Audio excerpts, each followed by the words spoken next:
વડાપ્રધાન નરેન્દ્ર મોદી આજે પોતાના સંસદીય વિસ્તાર વારાણસીની મુલાકાતે છે કે જ્યાં તેઓ 28 જેટલી વિકાસ યોજનાઓનું ખાતમુહૂર્ત અને લોકાર્પણ કરવાના છે। વડાપ્રધાન વારાણસીને ₹1779.66 કરોડના વિકાસ પ્રોજેક્ટની ભેટ આપશે કે જેમાં 1592.49 કરોડના નવા પ્રોજેક્ટનો શિલાન્યાસ કરશે અને 187.17 કરોડના ઉદ્ઘાટનનો સમાવેશ થાય છે। ઉદ્ઘાટન અને શિલાન્યાસના સ્થળોએ વરસાદી પાણી ન પહોંચે તે માટે વ્યવસ્થા કરવામાં આવી રહી છે। કાર્યક્રમ સ્થળ નજીક ફેન્સિંગ કરવામાં આવી રહી છે। વડાપ્રધાન નરેન્દ્ર મોદી વિશેષ ફ્લાઇટમાં વારાણસી પહોંચશે। સૌપ્રથમ તેઓ કન્વેન્શન સેન્ટર ખાતે યોજનાર ક્ષય રોગ પરના આંતરરાષ્ટ્રીય વર્કશોપમાં ભાગ લેશે। ત્યારબાદ તેઓ સંપૂર્ણાનંદ સંસ્કૃત યુનિવર્સિટી જશે। યુનિવર્સિટી કેમ્પસમાં આવેલા સ્પોર્ટ્સ ગ્રાઉન્ડમાં વિકાસ કામોનો શિલાન્યાસ અને લોકાર્પણ કરશે।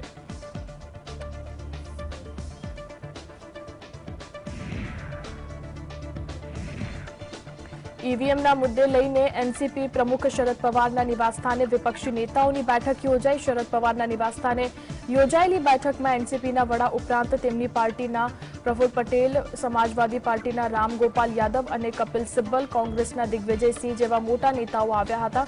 આ બેઠકમાં તૃણમૂલ કોંગ્રેસના કોઈ પણ સભ્યો ઉપસ્થિત ન હતા। ઉલ્લેખનીય છે કે શરદ પવારે બેઠક પહેલા વિપક્ષી નેતાઓને પત્ર લખીને ईवीएम હેકિંગના મુદ્દે ચર્ચા કરવા આમંત્રણ આપ્યું હતું। બેઠક બાદ રાજ્યસભા સાંસદ કપિલ સિબ્બલે કહ્યું કે વિપક્ષના તમામ રાજકીય પક્ષો ચૂંટણી પંચ પાસે જશે અને આ અંગે વાત કરશે। જો ચૂંટણી પંચ ईवीएम યોગ્ય રીતે જવાબ નહીં આપે તો આપણે બધા રાજકીય પક્ષો આગળ શું કરવું તે અંગે વિચારીશું। તો આપણા દેશમાં ईवीएमનો ઉપયોગ કેમ થાય છે? અન્ય દેશમાં તો ईवीएमનો ઉપયોગ થતો નથી।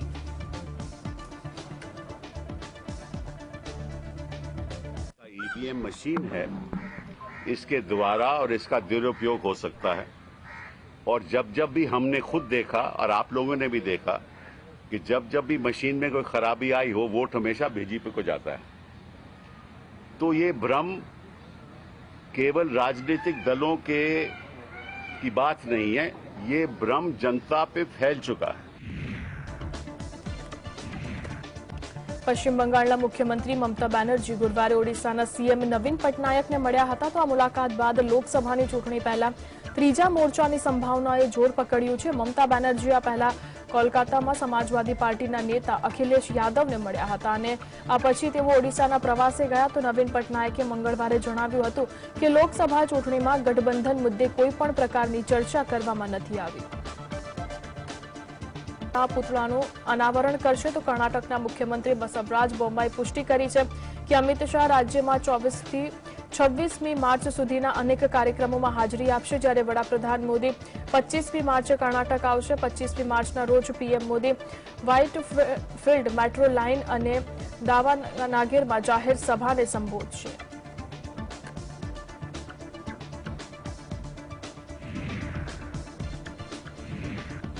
મેઘાલયના સીએમ કોનરાડ સંગમાએ ગૃહપ્રધાન અમિત શાહ દ્વારા ભ્રષ્ટ ગણાવવા મામલે કોંગ્રેસ મહાસચિવ જયરામ રમેશને મેદાને પડ્યા છે। જયરામ રમેશે સીબીઆઈ ચીફને પત્ર લખ્યો છે કે જેમાં તેઓએ કહ્યું છે કે અમિત શાહને બોલાવીને સીબીઆઈ પૂછે કે કયા આધારે મેઘાલયના સીએમને ભ્રષ્ટ ગણાવ્યા છે। કોંગ્રેસ સાંસદ જયરામ રમેશે આ બાબતે તપાસની પણ માંગ કરી છે।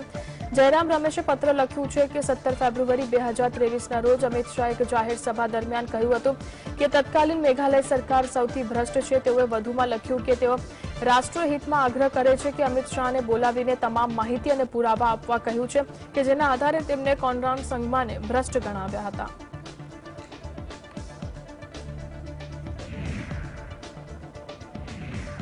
જમ્મુ કાશ્મીરમાં પૂર્વ સીએમ અને નેશનલ કોન્ફરન્સના પ્રમુખ ફારૂક અબ્દુલ્લાએ ફરી એક વખત ભગવાન રામને લઈને મોટું નિવેદન આપ્યું છે અને તેઓ ચર્ચાનું કેન્દ્ર બન્યા છે। તેમણે કહ્યું કે ભગવાન રામ માત્ર હિન્દુઓના ભગવાન નહીં પરંતુ સૌના ભગવાન છે। ભગવાન રામ દરેક મુસલમાન, ખ્રિસ્તી, અમેરિકન હોય કે રશિયન તમામના છે। જેને અમે કહીએ છીએ કે અલ્લાહ માત્ર મુસલમાનનો નહીં પરંતુ તમામનો ભગવાન છે। જે લોકો રામના પૂજારી બનીને આવે છે તે રામને વહેંચવા ઈચ્છે છે। તેમને રામ નહીં સત્તાથી પ્રેમ છે।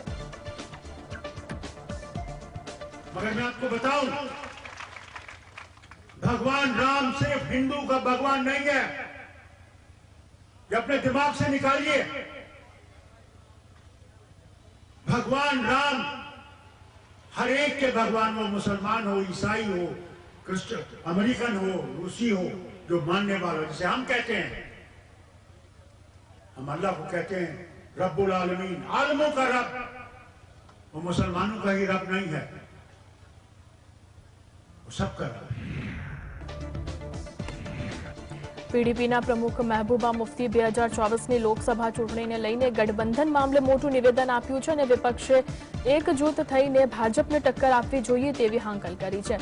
જો કે આ દરમિયાન તેમણે ઉત્તર પ્રદેશના રાજકીય પક્ષો સમાજવાદી પાર્ટીના નેતા અખિલેશ યાદવ અને બહુજન સમાજવાદી પાર્ટીના નેતા માયાવતીના મૌન પર સવાલ ઉઠાવ્યા। તેઓએ કહ્યું કે ભાજપથી લડવા માટે વિપક્ષે કેન્દ્રમાં કોંગ્રેસને રાખવી જરૂરી છે, પરંતુ ભાજપ વિપક્ષને તોડીને તેમ થવા દેતી નથી। મહેબૂબા મુફ્તીએ વધુમાં કહ્યું કે જ્યાં સુધી વિપક્ષી દળો એક સાથે નહીં આવે ત્યાં સુધી લાગતું નથી કે ભાજપ માટે કોઈ મજબૂત વિપક્ષ હોય।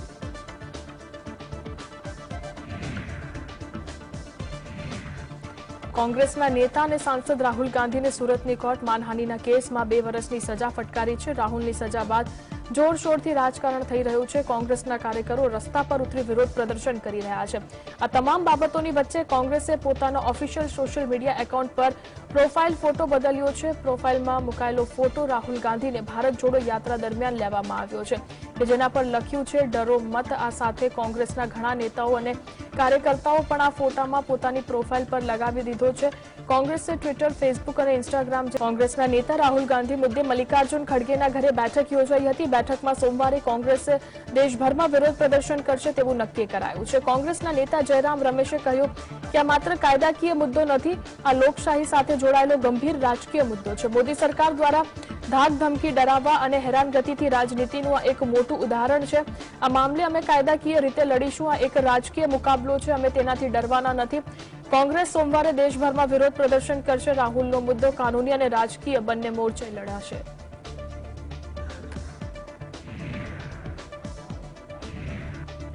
કોંગ્રેસ અધ્યક્ષ મલ્લિકાર્જુન ખડગે વિપક્ષી દળોની બેઠક બોલાવી છે, કે જેમાં રાહુલ ગાંધી મુદ્દે વિપક્ષી દળોના નેતાઓ સાથે ચર્ચા કરી સરકારને ઘેરવા નવી રણનીતિ પર ચર્ચા થઈ શકે છે, કે જે બાદ મલ્લિકાર્જુન ખડગેની અધ્યક્ષતામાં કોંગ્રેસના નેતાઓ અને કાર્યકરો દિલ્હીના વિજય ચોક પર પદયાત્રા યોજશે અને રાષ્ટ્રપતિ સાથે મુલાકાત માટે સમય માંગશે। તેઓ આજે સાંજે અથવા તો આવતીકાલે રાષ્ટ્રપતિ સાથે મુલાકાત કરી। સુરતની કોર્ટે તેમને દોષિત જાહેર કર્યા તો 2 વર્ષની સજા ફટકારી છે। ત્યારે રાહુલ ગાંધીએ એક ટ્વીટ કર્યું છે। ટ્વીટમાં રાહુલ ગાંધી લખ્યું છે કે ગાંધીએ મહાત્મા ગાંધીને ટાંકીને લખ્યું કે મારો ધર્મ સત્ય। રાહુલ ગાંધીને દોષિત જાહેર કરી 2 વર્ષની સજા ફટકારતા ફરિયાદ કરવામાં આવી છે।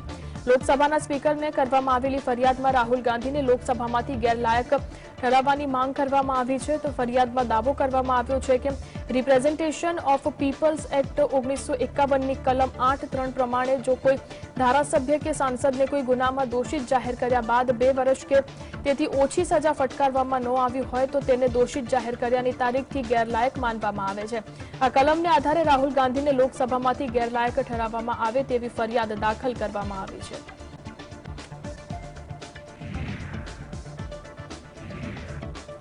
સુરતની કોર્ટે રાહુલ ગાંધી પર આપેલા ચુકાદા પર ભાજપે કટાક્ષ કર્યો હતો। ખાસ કરીને ભાજપ સાંસદ મીનાક્ષી લેખીએ કહ્યું કે જેવું બીજ વાવશો તેવો જ છોડ ઉગશે। મનમોહન સિંહ અને શરદ યાદવ સહિતના નેતાઓને મળીને કાયદામાં સંશોધન કર્યું હતું, કે જેમાં 2 વર્ષ નહીં પરંતુ 5 વર્ષની સજા હોય તો પણ સંસદની સભ્યતા ખતમ થવી જોઈએ તેવો ઉલ્લેખ થયો હતો।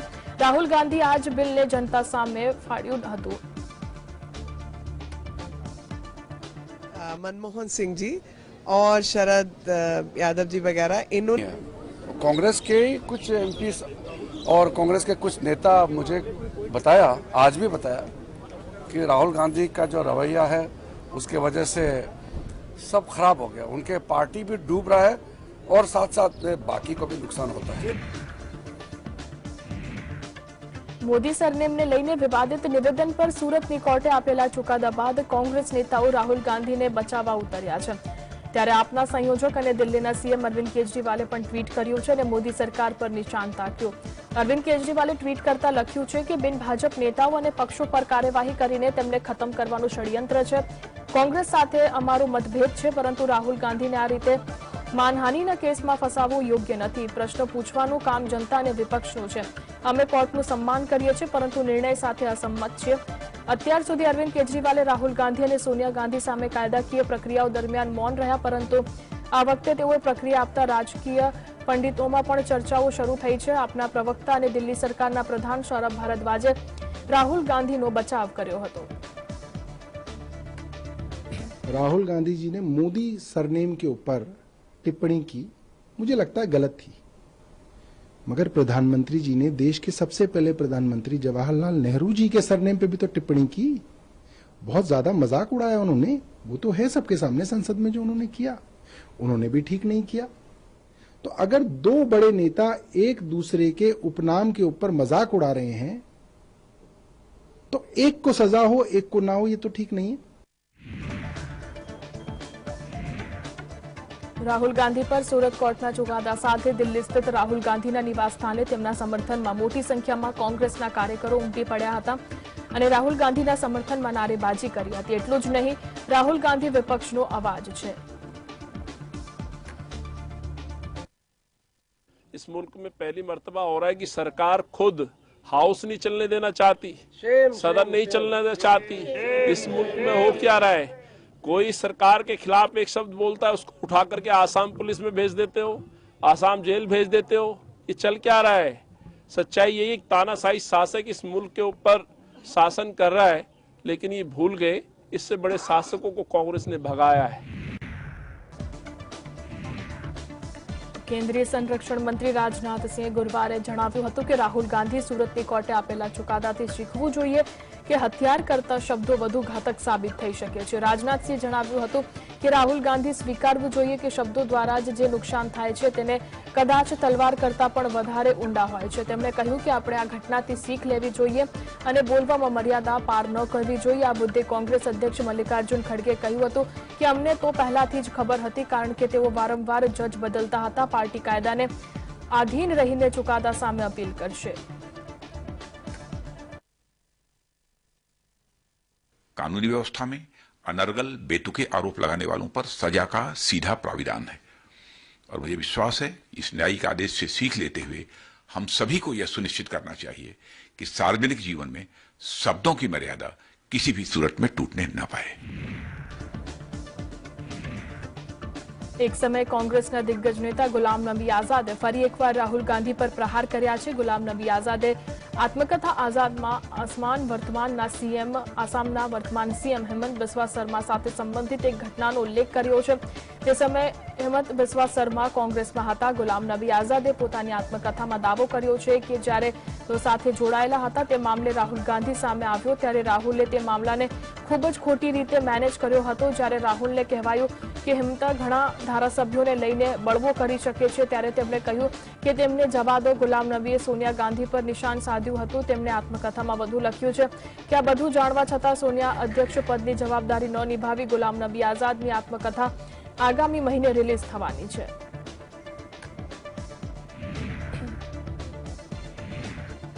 ખાલિસ્તાની સમર્થક અમૃતપાલ હજુ પણ ફરાર છે ત્યારે ગુરુવારે હરિયાણા પોલીસે અમૃતપાલને ઘરમાં કથિત રીતે આશરો આપનાર મહિલા આરોપી બલજીત કૌર અને તેના સાથી પ્રપલિત સિંહની ધરપકડ કરી છે। પોલીસે આ મહિલા આરોપીની કુરુક્ષેત્રમાં આવેલા તેના ઘરમાંથી ધરપકડ કરી છે। વારિસ પંજાબ ડેનો પ્રમુખ અમૃતપાલ છેલ્લા 6 દિવસથી ફરાર છે ત્યારે ધરપકડ કરાયેલી મહિલા આશંકા વ્યક્ત કરી છે કે અમૃતપાલ પંજાબ ભાગી ગયો છે। આ સાથે જ પંજાબ પોલીસે પણ ગુરુવારે અમૃતપાલના અન્ય એક આરોપી તેજિંદર સિંહની પણ ધરપકડ કરી હતી। ਜਿਹੜਾ ਜਿੰਨਾ ਪੁੱਛਗਿੱਛ ਚੱਲ ਰਹੀ ਹੈ ਨਾ ਜੀ, ਉਹਦੇ ਵਿੱਚ ਇਹੀ ਪਤਾ ਲੱਗ ਰਿਹਾ ਹੈ ਕਿ ਮੋਟਰਸਾਈਕਲ ਜਿੱਦਾਂ ਕਿਸੇ ਤੋਂ ਜਿਵੇਂ ਜਿਹੜਾ ਸ਼ੇਖੂਪੁਰਾ ਵਾਲਾ ਉਹ ਜ਼ਬਰਦਸਤੀ ਲਿਆ ਗਿਆ ਸੀਗਾ। ਸੋ ਇਸ ਤਰ੍ਹਾਂ ਹੁਣ ਜੋ ਓਨਰ ਮਿਲ ਰਹੇ ਆ ਉਹ ਓਨਰ ਦੀ ਸਟੇਟਮੈਂਟ ਲਈ ਜਾ ਰਹੀ ਹੈ। तो सारे तदे मैं कह रहा पूरा ट्रैक कर रहे हैं। देश में H3N2 वायरसनी दहशत वच्चे हवे कोरोनाए फरी माथुं उचक्युं छे अने छेल्ला 24 कलाकमां भारतमां कोरोनाना 1300 नवा केस नोंधाया है कि जे 2023 में एक दिवस में सौथी वधु केस है। देश में कोरोना सक्रिय केसनी संख्या 7605 पहुंची गई है। आरोग्य निष्णांत अनुसार XBB.160 वेरियंटना कारणे देश में कोरोना केसे गति पकड़ी है। कोरोना વધતા જતા કેસો વચ્ચે पीएम मोदीए परिस्थिति और जाहिर आरोग्यनी तैयारीओनी समीक्षा करवा माटे बुधवारे उच्च स्तरीय बैठक बोलावी हती। देश में फरी एक वखत केरल में कोरोना केस में वधारो जोवा मळ्यो छे। राज्य सरकारे गईकाले तमाम जिल्लाओं में एलर्ट जाहिर कर्युं छे। तमाम जिल्लाओं ने एलर्ट कराया छे। जिल्लाओं ने पण मॉनिटरिंग मजबूत करवा माटे सूचनाओ आपवामां आवी छे।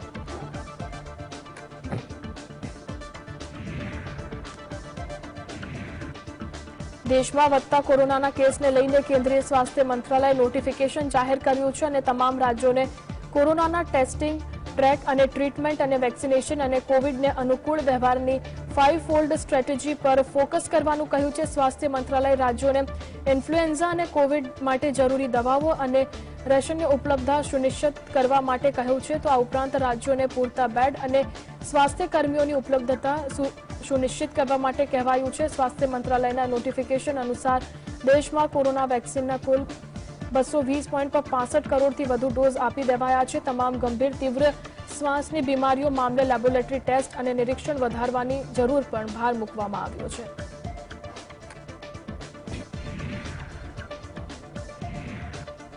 કેન્દ્રીય આરોગ્ય સચિવ રાજેશ ભૂષણે ગુરુવારે જણાવ્યું હતું કે ઇન્ફ્લુએન્ઝા અને કોરોનાના કેસમાં છેલ્લા 2 સપ્તાહથી વધારો થતા જાહેર આરોગ્ય સેવાઓની તૈયારીઓનું મૂલ્યાંકન કરવા માટે દેશના તમામ રાજ્યો અને કેન્દ્રશાસિત પ્રદેશોમાં મોક ડ્રીલનું આયોજન કરવામાં આવશે. અગાઉ પણ 28મી ડિસેમ્બરે અલગ અલગ હોસ્પિટલોમાં કોવિડની તૈયારીઓનું મૂલ્યાંકન કરવા માટે એક મોક ડ્રીલનું આયોજન કરવામાં આવ્યું છે. આરોગ્ય સચિવે જણાવ્યું હતું કે વિશ્વમાં નોંધાયેલા કોરોનાના કુલ કેસ પૈકી 1% ભારતમાં નોંધાયા છે. દેશમાં એક્ટિવ કેસની સંખ્યા 7,600 છે કે જે ગુજરાત, મહારાષ્ટ્ર, કેરળ, કર્ણાટક, રાજસ્થાન સહિતના 8 રાજ્યોમાંથી કોરોનાના વધુ નવા કેસ સામે આવી રહ્યા છે.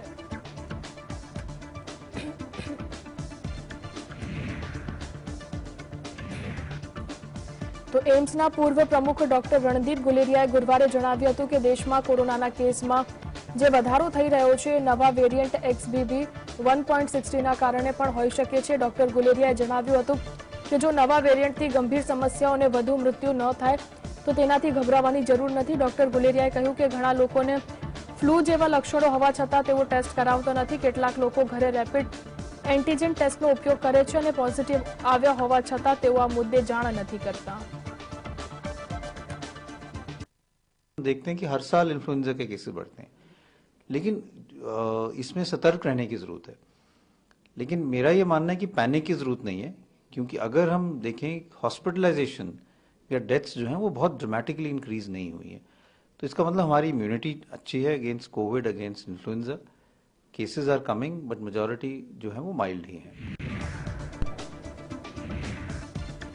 વિશ્વભરમાં વધતા જતા મંદીના ખતરા વચ્ચે મોટી કંપનીઓમાં છટણીનો સિલસિલો યથાવત છે. વધુ એક આઈટી કંપનીએ મોટી સંખ્યામાં છટણી કરવાનો નિર્ણય કર્યો છે. આઈટી સેક્ટરની દિગ્ગજ કંપની એક્સેચરે 19,000 કર્મચારીઓ ઘટાડવાની જાહેરાત કરી છે. ઉપરાંત કંપનીએ તેના પરિણામોમાં વાર્ષિક આવક વૃદ્ધિ અને નફાના અંદાજને પણ ઘટાડી દીધો છે.